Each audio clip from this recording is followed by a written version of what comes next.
You're unbelievable.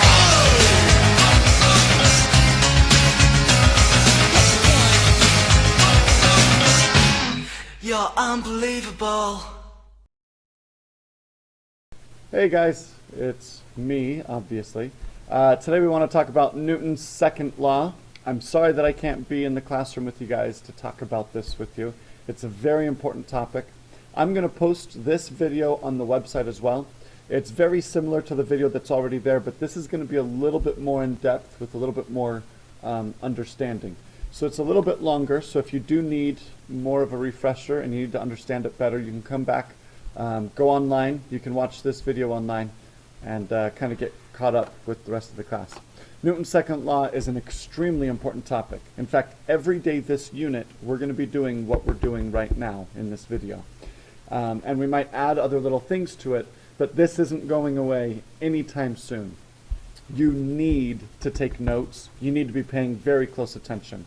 I'm going to expect you guys to learn this and be very proactive in your education. And I know that's hard to do when I'm not there to monitor you and the sub is there. And I know that our sub is great, but I'm not there to participate with you guys and see if there's understanding going on. And you can't really ask me questions because I have no idea what your questions are. But I will try to address the most common questions that most of my students have when I'm giving this lesson, and then you can have a better understanding.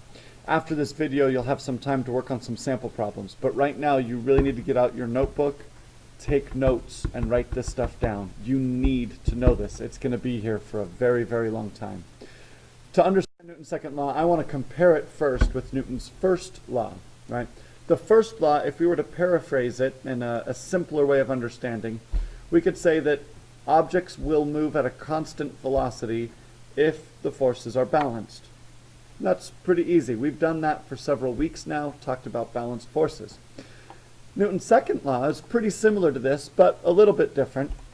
This is actually kind of the other side of the same coin. It says that objects will accelerate if we have unbalanced forces acting on it. So balanced forces, constant velocity.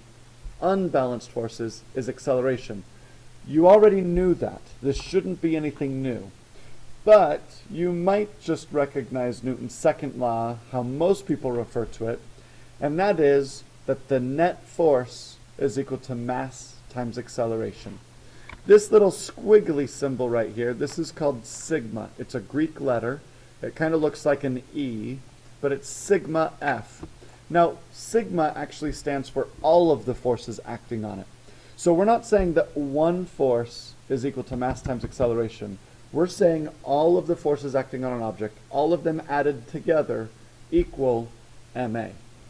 And ma meaning mass times acceleration.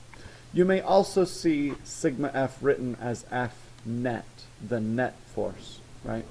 So you may see it either way. In fact, in this same presentation, I want you to be exposed to both ways. So sometimes you'll see sigma F, other times you'll see F net. It means the exact same thing.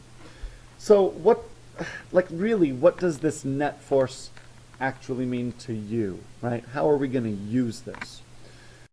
Well, when we talk about it being the sum of the forces, we need to remember that we can only add up forces that are in the same dimension. So up and down forces can be added together. Left and right forces can be added together. But we can't add the up and downs to the rights and the lefts, right? We can only deal with one dimension at a time. So we'll deal with those separately. And the good news is, for this entire unit, I'm never going to make you do two-dimensional stuff. So sometimes we'll just discard one dimension and say, we don't care about the dimension right now. We're only going to deal with the other one. Make your life a little bit easier. Let me give you a few examples of net force, right? Example number one, let's say that there's a loving mother who's pushing her child around in a little toy car, right? I don't know what these are called. The little, a toy car. You've been in these before. You were kids. So she's pushing with a force of 600 newtons of force, and there is 200 newtons of force, newtons of frictional force that's opposing that motion. So what is the net force acting on him? Well, the mom's pushing with the 600 newtons that way. Friction is 200 newtons that way. So 600 plus 200, no, we're not going to add those up and say 800 because they're in opposite directions, right? So what we're really going to say is the 600 plus a negative 200 newtons. Even though right here in this little sample problem I don't say negative 200, they're in opposite directions, so we need to remember that they're opposites, right? So 600 minus the 200 means that there's 400 newtons left over, and that is the net force acting on her. In this little rocket right here, let's say that it has a weight of 300 newtons, right? A force of gravity or a weight, it's the same thing. So it weighs 300 newtons, gravity's pulling down on it with 300 newtons, and it is pushing itself up with 900 newtons of thrust, right? So 900 up, 300 down. When we add those together, we have 900 plus negative 300, and we're left with a net force of 600 newtons. Piece of cake, right? We could do little samples of this all day long, but really, it's pretty easy. You're just going to add them up, keeping in mind opposite directions have opposite signs, positives and negatives. Now there's also another really easy way to think about net force, and sometimes you can solve a problem like this, right? We know that net force equals ma, so if I know the mass and I know the acceleration, all I have to do is multiply those two together to get net force, right? Like this. What is the net force acting on a car that has a mass of 900 kilograms and an acceleration of 3 meters per second squared to the right? Well, net force equals m times a. The mass is 900 kilograms. The acceleration is 3 meters per second squared. So we can just plug that into our net force equals ma and say 900 times 3 gives us 2,700. And then we're left with the kilograms times meters per second squared. Now, this kilograms times meters per second squared, that would get so annoying writing that over and over and over again. In fact, a long time ago, there were people that got so annoyed with writing that phrase over and over and over again, they simplified it. And they said, Sir Isaac Newton discovered forces. Let's abbreviate kilogram meter per second squared by calling it a Newton. So now you understand that 1 Newton is a kilogram meter per second squared. I mean, it means literally take 1 kilogram, and if you can accelerate it at 1 meter per second squared, that is 1 Newton of force, right? So now we have a kind of a better reference frame of what a Newton really is. So there we go. Net force equals 2,700 newtons. And it's to the right. Okay. I want you to try this one for yourself. I'm going to walk through this really slowly. I want you to stay ahead of me. You're going to be solving the problem before I do. So if you're just waiting for me to talk and you're being very lazy and passive in your education, and yes, I can see you back there. I know that you're not paying close attention. Try to do this on your own and make sure you know how to do it, okay? A 4,000 kilogram train slams on its brakes and comes to a stop with an acceleration of 4 meters per second squared backwards, meaning slowing down at 4 meters per second squared. What is the net force acting on that train? Okay, I'm going to let you guys figure it out. I'm sure most of you don't have your calculators out. You should have pulled out your calculator a long time ago, but you can probably do it really quickly. 4,000 times 4, well, let's just do this. 4 times 4 gives us, it's okay, you can say it out loud. You don't have to be worried that your classmates will hear you, okay? 4 times 4 is 16. And then we're left with all of these zeros left over. So 16 with those 3 zeros gives us 16,000 newtons. Now, if you have no idea how I did that math, just plug it into your calculator, okay? I'm not trying to like trick you here with something really hard. 4,000 times 4 gives you 16,000 newtons. And I want to just kind of emphasize the directions right now because you need to remember that forces are vectors. They have magnitude and direction, right? Your vector from, anyway, Despicable Me. So force is a vector, has magnitude and direction. So it's 16,000 newtons is the magnitude, and it's backwards because we're slowing down. That's the direction. Okay? Now that's pretty easy. Net force isn't a very difficult topic, right? You're just adding up forces, or you're just saying mass times acceleration. Not that bad. But what if you don't want to find the net force? What if you want to just find one individual force out of all of those different forces? How would we do that? And I'll let you in on a hint. You're going to do this a lot this unit, okay? So you're asking like, oh no, how am I going to do it? The good News is, you already know how to do this. I mean, kind of, right? If I told you to just solve a problem right now, you'd be stumped. But once I teach you how to do it, it should sound very, very familiar. You've almost been doing this for a very long time, right? There are 4 steps to solving a balanced force problem. Sound familiar? Right. You're already kind of predicting this, right? What do you think step 1 is? Go ahead, yell it out loud. What do you think step 1 is? Whoa, hey, not that loud. Actually, you guys didn't yell anything. I can't hear anything. Draw the force diagram. That's step 1. Draw a force diagram. I told you guys a long time ago you're going to be using force diagrams for a very long time. This is here to help you. Draw that force diagram. Step 2. What is it going to be? Step 2? Say it louder. I can't hear you really well. Okay, if you said up equals down, left equals right, you're wrong. What? That's balanced, right? These are not balanced. The ups and downs are not equal.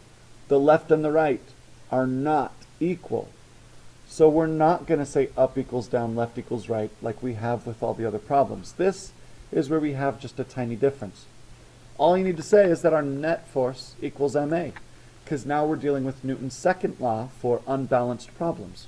So instead of saying up equals down, left equals right, we say net force equals ma.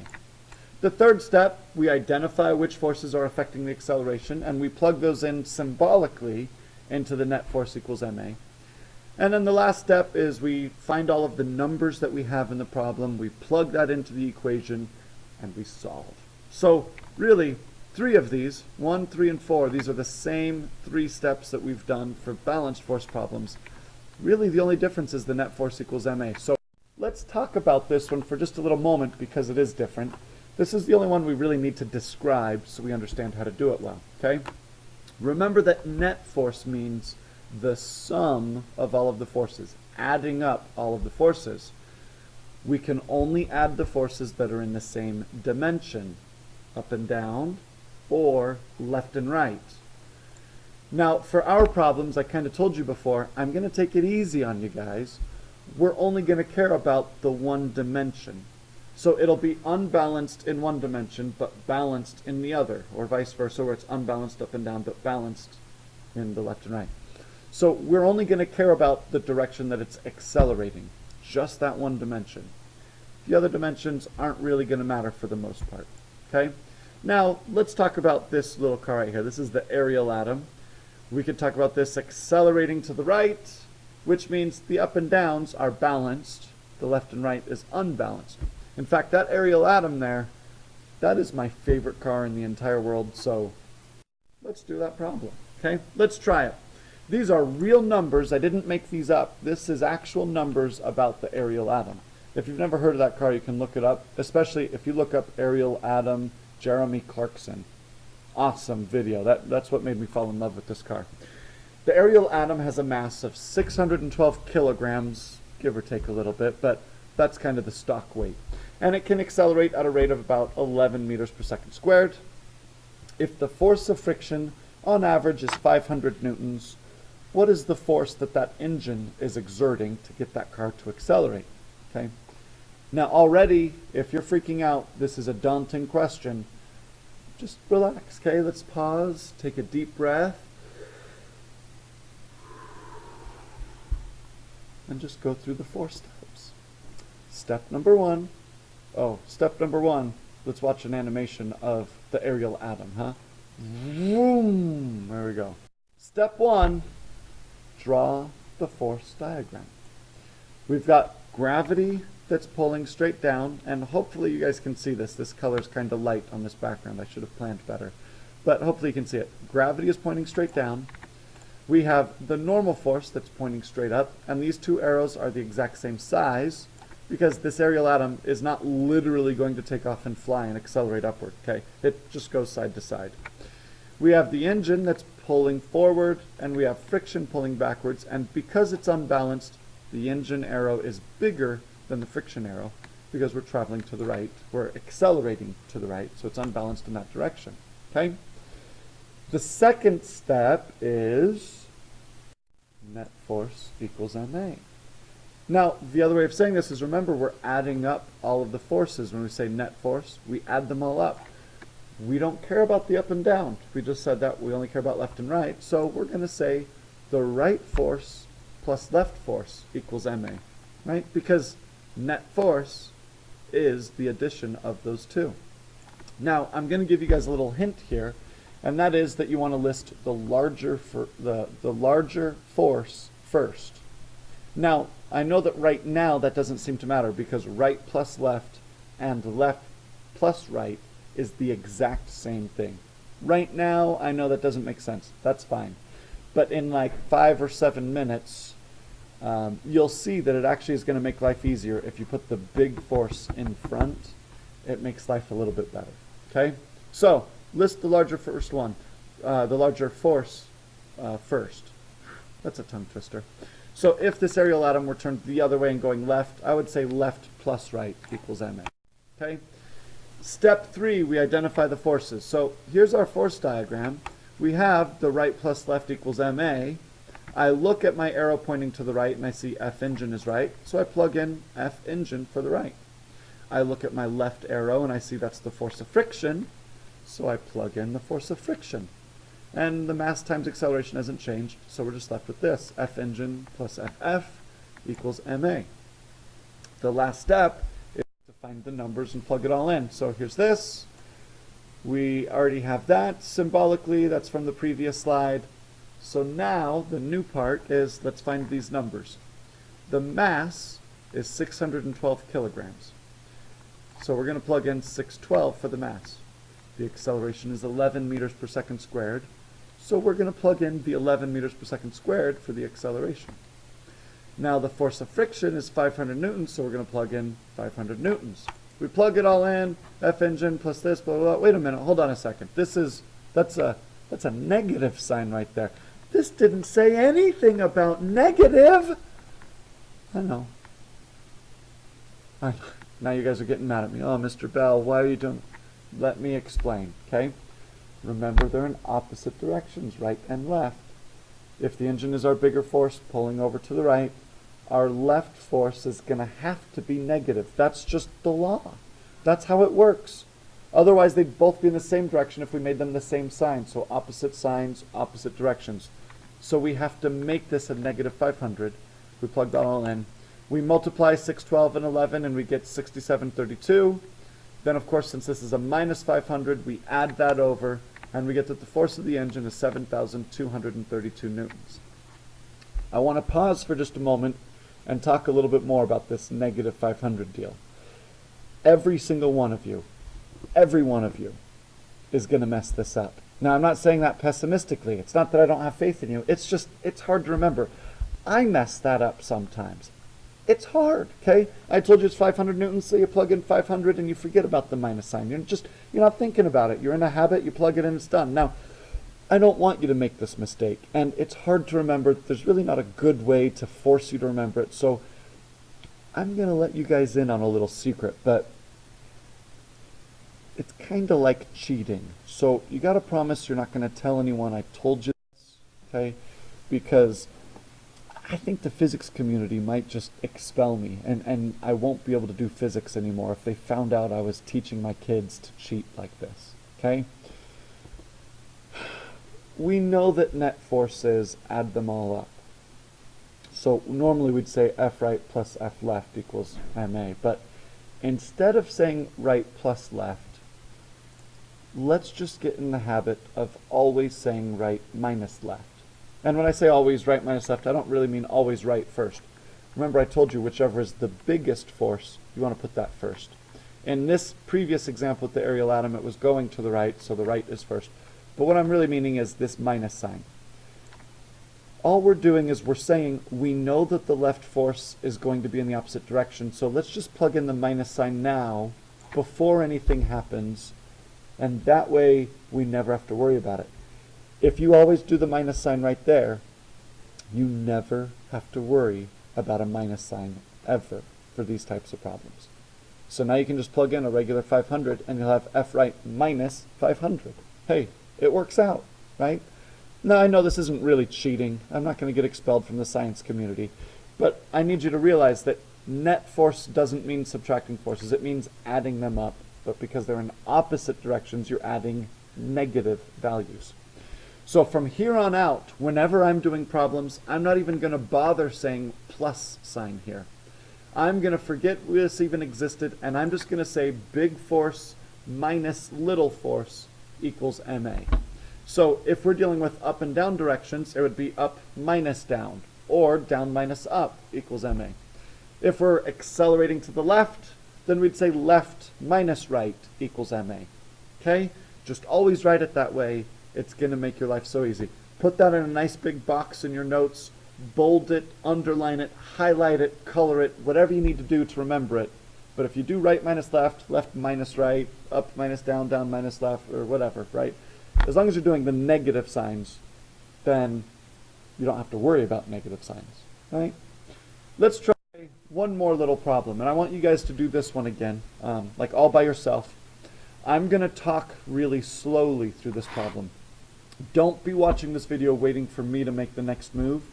I want you to be ahead of me talking, so do the work before I get there, and I'll kind of catch up with you if you're stumped somewhere and you can't solve it on your own, right? A mother lifts her 4-kilogram baby off the ground. While lifting, the child accelerates at a rate of 3 meters per second squared. What force did the mother use to lift the baby? Now, I'm going to give you a few hints right off the bat to help you out. First, use the four steps to solving this problem, okay? They're there for a reason. They're there to help you solve these problems. Next, don't forget that little minus sign that I had you doing before, okay? In this case, we're dealing with the up and down motion. The baby is moving up. It's accelerating up, so it's going to be up minus down equals ma. And this last hint for number 3, this one might not make sense yet. I'm going to explain this one in a lot more details, but when you see Fg, you need to convert that into newtons, but for the m, you're going to leave it in kilograms, okay? I'll explain that once we kind of solve the problem, all right? So the first step, okay, I want you doing this right now in your notes. Don't wait for me to say it. What is the first step? I'll make you say it. What is the first step to solving this? You didn't, no, I mean like out loud. You guys can say it out loud. What is the first step to solving? Draw a force diagram, okay? Draw it in your notes right now. Draw the force diagram for a mom lifting the baby up into the air. Do it. I'll give you a minute, I'll just kind of hang out. I'm in no hurry, right? I mean, what do I care how long the video is? I'm not the one watching it. Okay, that's mean. All right. Here's what your force diagram is going to look like. We've got the applied force up. We've got gravity down. Because the baby's accelerating upward, we know that the applied force is bigger than the gravity. So I drew that bigger than the gravitational force. Okay, there's step 1. What is step 2?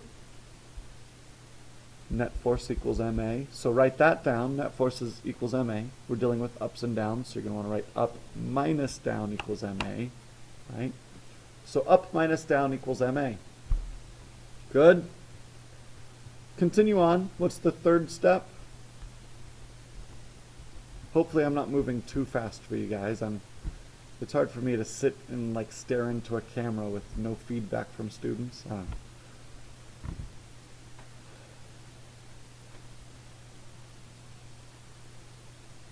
Okay, up minus down equals ma. Your up force is the applied force. The down force is the force of gravity. That's equal to ma. So we plug those in symbolically. The last step is to find the numbers. Plug those numbers in. Okay, I'll give you kind of a little hint. 4 kilograms, there's a number. 3 meters per second squared, there's a number. Okay, so we're going to be plugging those in the correct spots.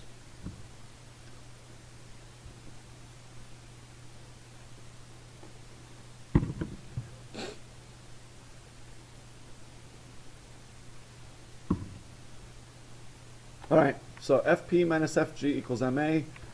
4 kilograms is the mass. We're going to plug in 4 kilograms for mass. Acceleration, that's 3 meters per second squared. We plug that in right there. For Fg, it's not really given here, but we know the mass is 4 kilograms. Remember the relationship between mass and weight. Weight is 10 times the mass. So if the mass is 4 kilograms, The weight is 40 newtons. 4 times 3 is 12. Kilograms times meters per second squared is newtons. So we have Fp minus 40 newtons equals 12 newtons. To get Fp alone, we need to add the 40 newtons, and we get a final answer of 52 newtons. Okay, that's not a terrible problem. Now, I want to talk a little bit about that third hint that I told you about. Hey, with the Fg and newtons and that, okay? You probably don't remember it, and I can't really go back on these slides because PowerPoint doesn't let me record it that way. It'll mess up the recording if I go back. But I'll just tell you that the most common question I hear from my students from this unit, I mean, overwhelming, every day I deal with this, is they're confused about, well, when do I have to multiply by 10? When am I going to divide by 10, right? We do this so much, you kind of get into these habits. Maybe you just do it and you get it wrong and you don't even realize, but other times you have this conscious feeling like, I don't understand why, okay? So I want to clarify and explain that. In this problem, I gave you 4 kilograms as the mass of the baby. We know it's mass even though it doesn't say mass because it's kilograms and kilograms is in mass. So if I'm giving you the mass is 4 kilograms, you're going to plug that in for mass. I have lots of students that times it by 10 and plug that in for mass. And no, that's not the mass, that's the weight. Remember, it's different. Mass is mass. This should be kilograms. And then, especially for these up-down problems where we're dealing with gravity, everyone off the top of my head that I can think of, gravity is going to be the downforce when you're doing up and down problems. So we have 40 newtons pulling straight down. We know that it's 40 newtons because it's mass times 10 to get Fg. So we need to convert the kilograms into newtons, multiply by 10 to do that. So if it's mass, you need kilograms. If it's gravity, or the weight, you need newtons. If I give you kilograms, you multiply by 10 to get newtons. If I give you newtons, you would divide by 10 to get the mass. Hopefully that clarifies that. For some of you that weren't ever confused, maybe now you feel confused. Why did you tell me all this? I understood it. I'm sorry, but it just, that question comes up so much that I just feel like I need to clarify that for you guys because it's really important to know, okay? Mass is mass, mass is in kilograms, Fg is in newtons, okay?